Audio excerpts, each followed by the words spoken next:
Okay, full disclosure people, I know that Great Pretenders draws and you can make comparisons to a whole host of different heist and crime type shows. Hi Prosper, do you want to say that a little louder?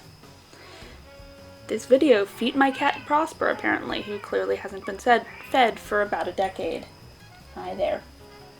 Where was I? Ah yes, heist and crime type series. The first arc of Great Pretender, for example, is straight out of the first arc of the 2004 British TV series Hustle.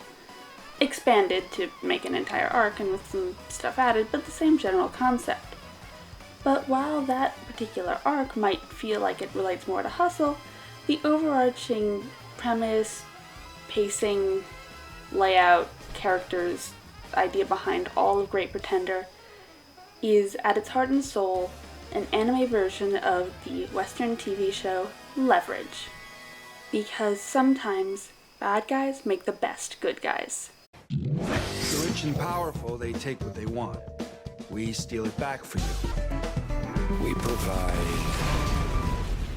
leverage. Now to be totally clear, I'm not criticizing Great Pretenders with this. I just finished watching Leverage for the second time when I found Great Pretenders and it made me real happy. Now this is more video just to look at the things that Great Pretenders borrows or takes inspiration from Leverage, and also just an excuse to let me talk about Leverage in an anime video, because when is that ever going to happen again? Leverage is of course a heist story following the antics of a team known as, well, Leverage. Incidentally, most of the Great Pretenders team can be mapped almost perfectly onto the Leverage team. Cynthia is literally Sophie, failed acting career and everything. Laurent somehow manages to be an even bigger bastard than Nate Ford, and Abby is literally Elliot Spencer if Elliot Spencer was a cute girl instead of, well, a stabby dude. The only real difference comes when we reach the final members of the Leverage team. There are actually two more, Parker and Hardison. Hardison's a hacker and Parker's a thief. Edinburgh doesn't really fit into either of these categories. He's more like a junior grifter, a mini Laurent, if you will. The whole setup behind Leverage is that these are genuinely criminals who have done some pretty impressive heists over the years, and now they've come together to pull off some more incredible heists, this time as a team, this time specifically enacted on those who really shouldn't have their money to begin with. They take down targets in just the exact same vein as Great Pretenders, sometimes for clients and sometimes for personal revenge. And just like Great Pretenders, it's a hell of a lot of fun to watch. One thing that I really appreciated though that made Great Pretenders such a good homage to Leverage was actually its very international nature, the way that its characters come from all walks of life and all over the world in a way that Leverage not only doesn't, but also wanted to. You see, at the end of Leverage, the main characters pull off one last epic heist, they get their hands on some juicy information, and they decide to release it to the public, dump it onto the dark web so that every single con artist and heist man, every confidence man, would be able to go after all of these juicy targets. They very specifically talk about how this is going to create something new, something they refer to as Leverage International. And that's exactly what this feels like. This feels like that next logical step of the Leverage formula, the Leverage International idea. And I really found that to be cool. Another place where I really feel like Great Pretender captured the spirit of Leverage is the way that each of its main arcs is centered around one of its main characters, not just taking them out on heists, but helping them grapple with their own pasts and demons and causing them to revisit those in ways that help them grow and develop as characters, because that was one of the hallmarks of Leverage and some of what made it an amazing series. There's one thing though that Great Pretenders definitely has over Leverage, and that's its arc structure. Leverage's story, with the exceptions of a couple of the season openings and all but one of the season finales, are open and shut episodic fare. Again, we do have a couple of these 2-episode bits, but that's basically it. Now granted, Great Pretenders episodes are, half the length of a normal TV show runtime, so it would take 2 Great Pretenders episodes to equal 1 Leverage episode, but even so, the fact that the Great Pretenders arcs are 4 to 5, and in the case of the last one, and when it comes out, a full 9 episodes long, means that Great Pretenders has twice, and often more than that, much time to fully flesh out and realize complicated heist stories, complicated character dynamics, and strong, well-written, single-arc characters. And while I would never have said that Leverage had a pacing problem, it doesn't. It is really well paced. I do think that Great Pretenders definitely benefits from this longer arc structure. Sure, we don't get to see as many cool cons, and yeah, I would like to see more, but I don't want to see them at the expense of the length of the ones we have. It just means that I want more episodes, and hopefully after this first season finishes its airing, we will get, because the show's gotten pretty popular, which is what it deserves because it's freaking awesome. At the moment though, the arcs we have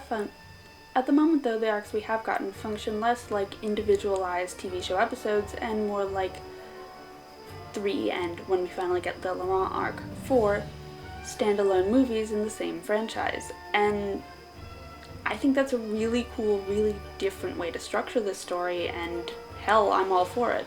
By not trying to wrap up an entire arc in 45 minutes, we get to see not just 1 or 2 new characters who are for that arc only, but a plethora of antagonists, protagonists, and side characters who make the world feel fleshed out and lived in, and that's something I really appreciate. Now swinging back toward Leverage, or rather back toward Leverage's creators, there's something else I really appreciate.